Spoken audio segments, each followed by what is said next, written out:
असतो मा सद्गमय तमसो मा ज्योतिर्गमय मृत्योर्मा अमृतं गमय। ओम शांति शांति शांति।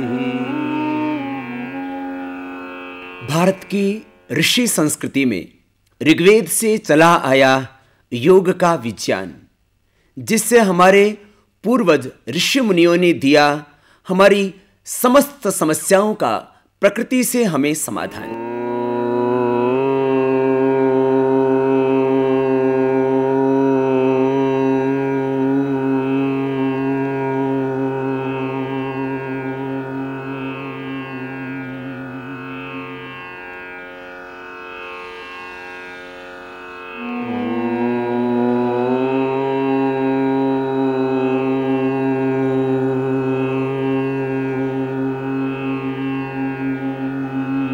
बच्चों को जन्म देने से ही कोई माता पिता नहीं कहलाता है। बच्चों को जन्म दे करके उनकी देखभाल करना, बच्चों को जन्म दे करके संपत्ति देने के साथ साथ उनको शिक्षा और संस्कार देना। हम बच्चों को कितनी संपत्ति देते हैं विरासत में, यह महत्वपूर्ण नहीं है। बच्चों को कितने संस्कार देते हैं, यह उनकी सच्ची विरासत है। हम बच्चों को पैदा करने के साथ साथ उनको अच्छा एजुकेशन दें, उनको अच्छी शिक्षा दें और उनका अच्छा स्वास्थ्य हम रख पाएं।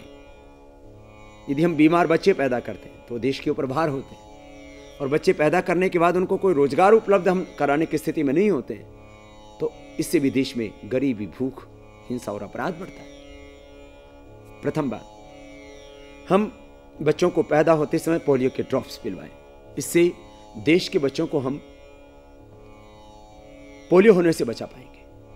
और दूसरा, पोलियो होने के बाद यदि बहुत से लोग हैं, ऐसे बहुत बड़ी संख्या है जिनको पोलियो के कारण से जो चल नहीं पाते, अभी भी बहुत से बच्चे पोलियो से पीड़ित अभी भी होते हैं, और उनके अलग अलग हॉस्पिटल्स में ऑपरेशन चलते रहते हैं।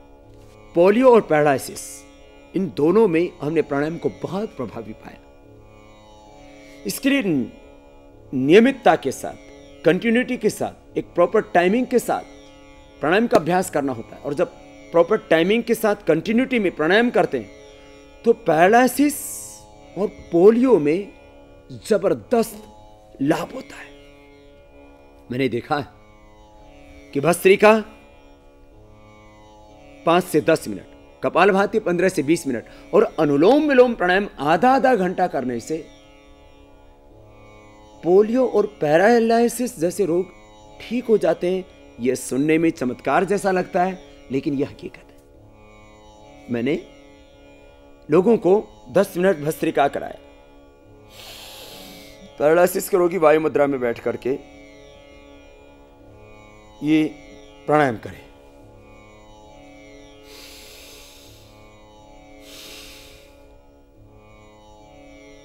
दस मिनट भस्त्रिका प्राणायाम करने से एक विशेष घटना भीतर यह घटित होती है, एक विशेष परिवर्तन ये आता है कि हमारे शरीर में कुछ एक्स्ट्रा स्टेम सेल्स जनरेट हो जाते हैं, जो कि हमारे शरीर के अंदर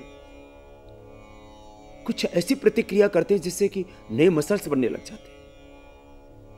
मैंने ऐसा देखा पैरालिसिस के पेशेंट्स में, पोलियो के पेशेंट्स में, क्योंकि मैंने कार्य देखा। तो कार्य के पीछे कारण तो होगा ही ना। पैरालिसिस के पेशेंट्स जिनके हाथ कमजोर पड़ गए थे, टांगे पतली पतली हो गई थी, उनको दोबारा मसल्स कैसे आ सकते बिना स्टेम सेल्स बने। तो 10 मिनट भस्त्रिका, 15 मिनट से आधा घंटा कपालभाति और 15 मिनट से आधा घंटा अनुलोम विलोम करने से एक्स्ट्रा स्टेम सेल्स बॉडी में जनरेट होने लगते हैं। हमारे जो सेल्स हैं वो सेल्स टूटने से बचते हैं। हमारे जीन्स और क्रोमोसोम्स, उनमें कहीं यदि अनडिसिप्लिन वे में ग्रोथ हो रही थी या वो ब्रेक हो रहे थे तो रुक जाते। प्राणायाम के करने से हमारे शरीर की सबसे छोटी इकाई जो हमारा बॉडी का सेल है, जो हमारी कोशिका है, उस कोशिका के सेल के रिसेप्टर्स ठीक होते हैं, उसका न्यूक्लियस ठीक होता है, उसमें प्राणायाम से एनर्जी जनरेट होती है, बहुत कुछ होता है।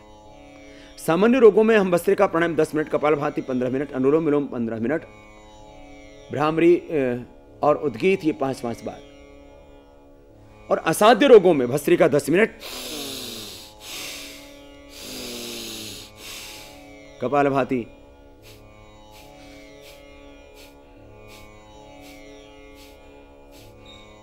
15 मिनट से आधा घंटा। मैंने पैरालिसिस के पेशेंट्स और पोलियो के पेशेंट्स में देखा कि भस्त्रिका प्राणायाम 10 मिनट करने से, कपालभाति प्राणायाम 15 मिनट से आधा घंटा तक करने पर, और फिर अनुलोम विलोम प्राणायाम तो आधा घंटा करना ही पड़ता है पैरालिसिस के पेशेंट्स को। तो मैंने देखा यदि अभी पैरालिसिस हुआ है, माना कि अभी हुआ और अभी अनुलोम विलोम करना शुरू कर दिया, तो किसी को 1 दिन में, किसी को 2-3 दिन में, किसी को 7 दिन में पैरालिसिस रिकवर हो जाता है, जो बहुत बड़ी बात है। और खास करके गांव के लोगों के लिए जो दूर दराज के क्षेत्रों में रहते हैं, हॉस्पिटल पहुंचने में कई घंटे लग जाते हैं, 6-6 घंटे, 8-8, 10-10 घंटे लग जाते हैं सुपर स्पेशलिटी हॉस्पिटलों में पहुंचने तक। तो वो जब पैरालिसिस हुआ उसके बाद तुरंत अनुलोम विलोम करना शुरू कर दें और सरसों के तेल को गर्म करके उससे मालिश करना शुरू कर दें। फेस पर हुआ तो यहाँ गर्म तेल से मालिश शुरू कर दीजिए, हाथ में होता हाथ में गर्म तेल से मालिश शुरू कर दीजिए, पैर में होता पैर में गर्म तेल से मालिश शुरू कर दीजिए, और अनुलोम विलोम करवाना शुरू कर दीजिए। दाएं तरफ हाथ में भी हो चुका हो तो बाएं हाथ से ऐसे करवाना शुरू कर दीजिए।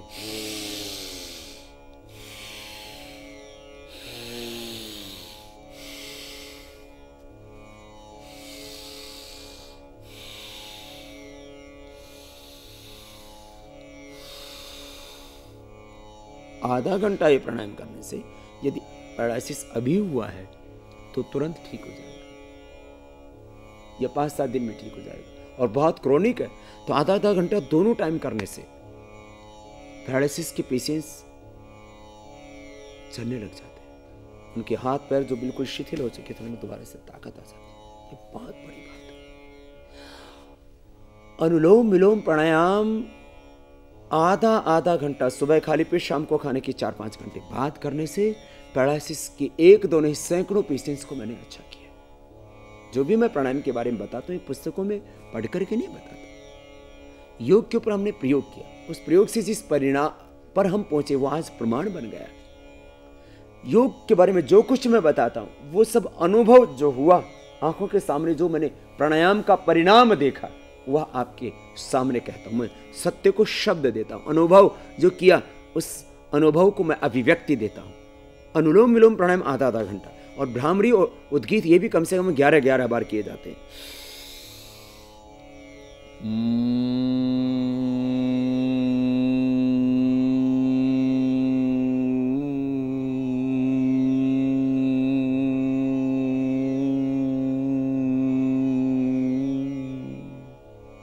ऐसा करने से मस्तिष्क में, पूरे नर्वस सिस्टम, इंडोक्राइन सिस्टम में एक अपने आप कंपन सा होता है, और उस कंपन से, उस वाइब्रेशन से भीतर तक पूरा नर्वस सिस्टम हमारा एक्टिवेट हो जाता है। बहुत ज़बरदस्त लाभ होता है अनुलोम विलोम प्राणायाम का, तो और भ्रामरी प्राणायाम का, फिर उद्गीत प्राणायाम का।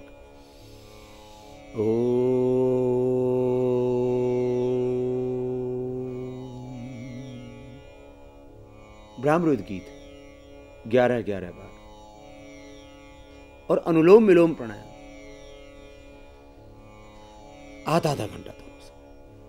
ये प्राणायाम करने से, इसमें आसनों से विशेष लाभ नहीं होता। हाँ, जिस अंग का पैरालिसिस हुआ है, जिस हाथ का पैरालिसिस हुआ है तो उसकी सूक्ष्म व्यायाम, जैसे ऐसे हाथ का हुआ है तो हाथ को ऐसे खुद ना कर पाएँ तो दूसरों से पकड़ करके करवाएं, उंगलियों को ऐसे मोड़ें, सीधा करें। फिजियोथेरेपी में ऐसे एक्सरसाइज करवाते भी हैं, ऐसे ऐसे करते हैं।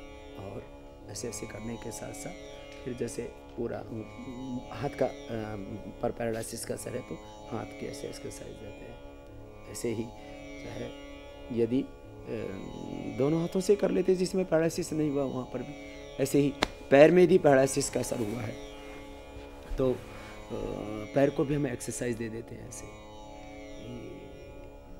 पूरे पंजों को आगे पीछे दबा देते हैं, गोल गोल घुमा लेते हैं। तो हाथ या पैर में जिस अंग में पैरालिसिस हुआ उसके थोड़े सूक्ष्म व्यायाम भी करवा देते हैं।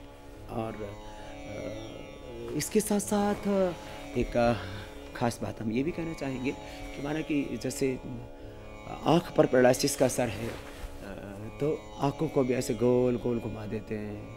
आँख भी कई बार छोटी पड़ जाती है, आँख कई बार टेढ़ी हो जाती है। तो उस स्थिति में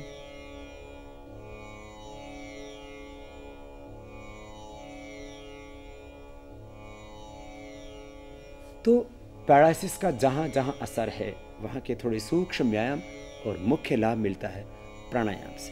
प्राणायाम के करने से एक दो नहीं, सैकड़ों पैरालिसिस के पेशेंट्स को मैंने अच्छा होता देखा है। पैरालिसिस के पेशेंट्स योग के साथ साथ एक्यूप्रेशर और आयुर्वेद से भी होता है विशेष लाभ। योग के साथ साथ एक्यूप्रेशर से और आयुर्वेद से कैसे पाएं समाधान, ये करेंगे बात योग पुरुष में। सर्वे भवन्तु सुखिनः, सर्वे सन्तु निरामयाः, सर्वे भद्राणि पश्यन्तु, मा कश्चित् दुःखभाग् भवेत्। ॐ शान्ति शान्ति शान्तिः।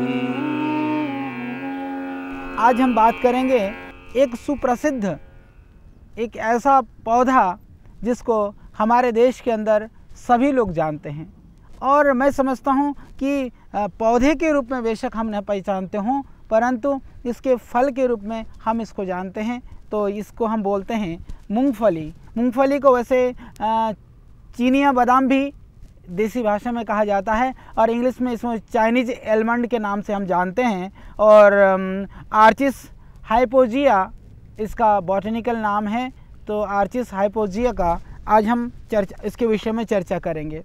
हमारे देश के अंदर गुजरात प्रांत के अंदर बहुत ही ज़्यादा मूंगफली का प्रयोग किया जाता है। मूंगफली का तेल जो है, सिंगदाना उसको गुजराती में बोलते हैं, तो जो सिंगदाने का तेल है वो गुजराती में बहुत ज़्यादा यूज़ होता है। तो इसका पौधा देखने में ऐसा लगता है जैसे मेथी का पौधा हो, और इसके जो पत्ते हैं यदि आप चबाते हैं चिकने होते हैं ये पौधे, और इसके जो जड़ें होती हैं इसमें इस तरह से जड़ों के नीचे कंद में इस तरह से ये मूंगफली जो है वो तैयार होती हैं। तो आप देख रहे हैं ये पूरी तैयार हो गई है। ये थोड़ी सी कुछ मूंगफलियाँ छोटे भी हैं, अभी धीरे धीरे ये मूंगफली तैयार हो जाएगी। तो इस तरह से ये जो मूंगफली है इसके फूल भी आप देखेंगे तो बड़े ही सुंदर, बड़े अच्छे कलर के इसके फूल होते हैं, और आप देख रहे हैं कि जैसे मेथी के फूल की तरह ही इसके फूल भी होते हैं। तो ये इसकी पहचान है, बाह्य पहचान है। और सर्दी के समय पर हमारे देश में मूंगफली के दाने सब लोग इसका सेवन करते हैं और सभी लोग इसको जानते हैं। आज तक हमने इस मूंगफली को खाद्य पौधे के रूप में जाना, खाद्यान्न के रूप में जाना। तो आज हम इसके कुछ औषधीय गुणों के विषय में चर्चा करेंगे। तो मूंगफली के अंदर बहुत कम लोगों को पता है कि जो मूंगफली का तेल होता है उस तेल का जो गुण है वो काफ़ी कुछ जैतून के तेल के समान मिलता है। तो जैतून के तेल को प्रायः हम लोग मालिश में प्रयोग करते हैं, परंतु मूंगफली का तेल मालिश में थोड़ा कम प्रयोग में आता है क्योंकि वो थोड़ा तेल गाढ़ा होता है। तो जिसके शरीर में दर्द हो, किसी भी तरह की सूजन हो, दर्द के लिए, सूजन के लिए, या जो बहुत ही कमज़ोर लोग हैं उन कमज़ोर लोगों के लिए और सर्दी के मालिश के लिए हम मूंगफली का जो तेल है वह प्रयोग कर सकते हैं। तो मालिश, मूंगफली के तेल की जो मालिश है वह अत्यंत दर्द निवारक है। तो जिसको अर्थराइटिस की प्रॉब्लम है तो उन लोगों के लिए यह ज़रूरी है कि मूंगफली के तेल के अंदर थोड़ा सा सौंठ को पका लें, लहसुन को पका लें। लहसुन और सौंठ बराबर मात्रा में आप ले लें। 50 ग्राम सौंठ ले लीजिए, 50 ग्राम लहसुन ले लीजिए। दोनों को कूट करके लगभग 100 ग्राम से 200 ग्राम तक आप मूंगफली का तेल ले लीजिए। मूंगफली के तेल को आपको क्या करना है कि धीरे धीरे मंद आंच पर, बहुत धीरे धीरे हल्के आग पर उसको पकाना है। पकाने के बाद में जब वह जल करके लाल हो जाए जो आपकी सौंठ और लहसुन, उसके बाद में उस तेल को उतार करके फिर आप शीशी भर करके रख लें। तो इसके मालिश करने से तो दर्द में, अर्थराइटिस में इससे पूरा हेल्प मिलेगा। किसी भी तरह की कोई भी सूजन है उसके लिए भी यह बहुत ही लाभकारी है, बहुत ही गुणकारी है। तो जो बहुत कमज़ोर हैं, जैसे जो बच्चे कमज़ोर हैं, जो बढ़ नहीं पा रहे हैं, उनको भी आप मूंगफली के तेल के अंदर बादाम का तेल मिला करके लगभग 50 ml यदि मूंगफली का तेल है तो 20-25 ग्राम बादाम का तेल मिला करके, दोनों मिला करके यदि आप मालिश करते हैं तो इससे जो मांसपेशियां हैं वो मजबूत होती हैं। इससे जो कमज़ोर जो बच्चे हैं वो हृष्ट पुष्ट होने लगते हैं। तो शारीरिक तंदुरुस्ती के लिए, शारीरिक क्षीणता के लिए, शारीरिक वीकनेस के लिए और आर्थराइटिस जैसे दर्द से मुक्ति के लिए इसका आप मालिश कर सकते हैं। इसके अतिरिक्त वैसे हमारे आम प्रचलन में है कि इसको गरीबों का बादाम कहा ही जाता है, कि क्योंकि जो बादाम होता है, आलमंड होता है, वो कॉस्टली होता है, ये सस्ता होता है। तो इसको आप जैसे मूंगफली और सोयाबीन, मूंगफली एक भाग, सोयाबीन एक भाग, चना एक भाग, यदि इन तीनों चीज़ों को हल्का भून करके, मूंगफली को, सोयाबीन को और चना को, इसको भून करके और इसको मोटा मोटा पाउडर करके, जैसे जिसको सत्तू बोलते हैं, तो प्रायः चने का सत्तू का सेवन भी करते हैं लोग, और सोयाबीन का भी किया जाता है, और जौ की सत्तू का भी सेवन किया जाता है। इसी तरह से उस सत्तू में मूंगफली को भून करके उसको मिला करके यदि सेवन करें तो वो बहुत ही ज़्यादा पौष्टिक हो जाता है। जो मेरे जवान भाई, जो मेरे जवान बहनें जो एक्सरसाइज करना चाहते हैं, अपने सेहत को ठीक करना चाहते हैं, तो पौष्टिक आहार के रूप में कोई ऐसी चीज़ उनको उपलब्ध नहीं है आर्थिक विपन्नता की वजह से या आर्थिक अभाव की वजह से। तो उस स्थिति में आप बहुत ही आनंद से, बहुत ही मस्ती के साथ इस सेव आपका जो है मूंगफली, सोयाबीन और चना, इन तीनों का आप दरदरा दलिया बना करके या इसको भून करके आप चबा चबा करके इसका सेवन करें तो आप देखेंगे इससे शारीरिक शक्ति की अभिवृद्धि होगी। यह बहुत ही पौष्टिक है और बहुत ही ये ताकतवर है। इसके अतिरिक्त दलिया की तरह जैसे मैंने बताया आपको, इसको भून करके इसमें आप मूंगफली, सोयाबीन, गेहूँ और इसमें चना, इनको मिला करके और जौ, इनको मिला करके भी यदि आप दलिया बना करके, इसको मूंगफली को कच्चे के दलिया नहीं बनाते हैं, इसको भून करके दलिया बना करके और प्रतिदिन आप इस दलिया का सेवन करते हैं तो वह भी बहुत ही पौष्टिक है, बहुत ही लाभकारी है, बहुत ही गुणकारी है। तो शारीरिक क्षमता के लिए बहुत ही उत्तम है। ओम भूर्भुवः स्वः तत्सवितुर्वरेण्यं भर्गो देवस्य धीमहि धियो यो न प्रचोदयात्। ओम शांति शांति शांति। योग एक जीवन दर्शन है। योग सेल्फ हीलिंग और सेल्फ रियलाइजेशन का एक साइंटिफिक वे है। योग एक स्वस्थ, निरामय, शांतिमय और आनंदमय जीवन का आधार है। योग जहाँ हमें बीमारियों से बचाता है, योग जहाँ हमें रोगों से बचाता है, वहीं हमारे रोगों को मिटाता भी है। आओ योग को अपनाएं और ऐसे ऐसे रोगों से हम बचें, ऐसे ऐसे रोगों को हम मिटाएं जिनके बारे में हम ये सोच चुके थे कि ये रोग तो अब मौत के साथ ही मिटेंगे। जैसे किसी को पोलियो हो जाता है तो आदमी सोच लेता है कि अब तो ये मेरा हाथ जो पतला पड़ गया, पैर जो पतला पड़ गया, ये कभी भी मसल्स अब दोबारा मजबूत नहीं होंगे, मसल्स दोबारा नहीं आएंगे। आधा आधा घंटा अनुलोम विलोम प्राणायाम के करने से मैंने मसल्स दोबारा आते देखे, और आधा आधा घंटा अनुलोम विलोम प्राणायाम के करने से मैंने पैरालिसिस के पेशेंट्स को दौड़ता हुआ देखा है। पहली बात, प्राणायाम का निरंतर करना बहुत जरूरी है। विधि ठीक हो, मेथड ठीक हो, टाइमिंग प्रॉपर हो और श्रद्धा और विश्वास पूरा हो तो लाभ में मिलता है। विधि समय संकल्प सिद्धि, ये मंत्र है सफलता का। प्राणायाम में निरंतरता रहनी चाहिए। जैसे हम दवा रेगुलर खाते हैं, प्राणायाम हम रेगुलर नहीं कर पाते, इसलिए अपेक्षित परिणाम हमें नहीं मिलता है। अनुलोम विलोम प्राणायाम यदि आधा आधा घंटा किया जाए तो पैरालिसिस के पेशेंट तो अच्छे होते ही होते हैं। पोलियो के पेशेंट्स को मैंने नया जीवन मिलता देखा है जो आश्चर्य लगता है। लेकिन इसमें वक्त लगता है। यदि पोलियो के पुराने पेशेंट हैं या पैरालिसिस के पुराने पेशेंट्स हैं, उनको थोड़ा वक्त तो लगेगा, लेकिन उनको भी समाधान मिलेगा। प्राणायाम के साथ साथ पैरालिसिस और पोलियो के दोनों ही पेशेंट्स को अश्वगंधा का चूर्ण या अश्वगंधा के कैप्सूल, अश्वगंधा का एक्सट्रैक्ट निकाल लेते हैं तो उससे कैप्सूल बन जाते हैं। अश्वगंधा के कैप्सूल और शिलाजीत, ये दोनों ये दूध में लिए जाएं, एक एक बूंद दूध में शिलाजीत और अश्वगंधा एक एक या दो दो कैप्सूल, इसका सेवन किया जाए दूध के साथ, तो पैरालिसिस के पेशेंट्स के दोबारा से मसल्स में ताकत आ जाती है, नर्वस सिस्टम उनका दोबारा से एक्टिव हो जाता है। और इतना ही नहीं, पैरालिसिस के पेशेंट्स के लिए आयुर्वेद में खास उपचार का विधान है। एकांगवीर रस, प्रवाल पिष्टी, मोती पिष्टी, रसराज रस, योगेंद्र रस, इसी तरह से मेधावटी, चंद्रप्रभावटी, त्रिदशांग गुग्गुल आदि ऐसी औषधियां हैं। अश्वगंधा और शतावर का पाउडर दोनों मिलाकर के दे लेते हैं तो विशेष लाभ करता है। अपने नजदीक के किसी वैद्य से परामर्श करके ही आयुर्वेद की औषधियां करनी चाहिए, क्योंकि सेल्फ ट्रीटमेंट खतरनाक हो सकता है। इसलिए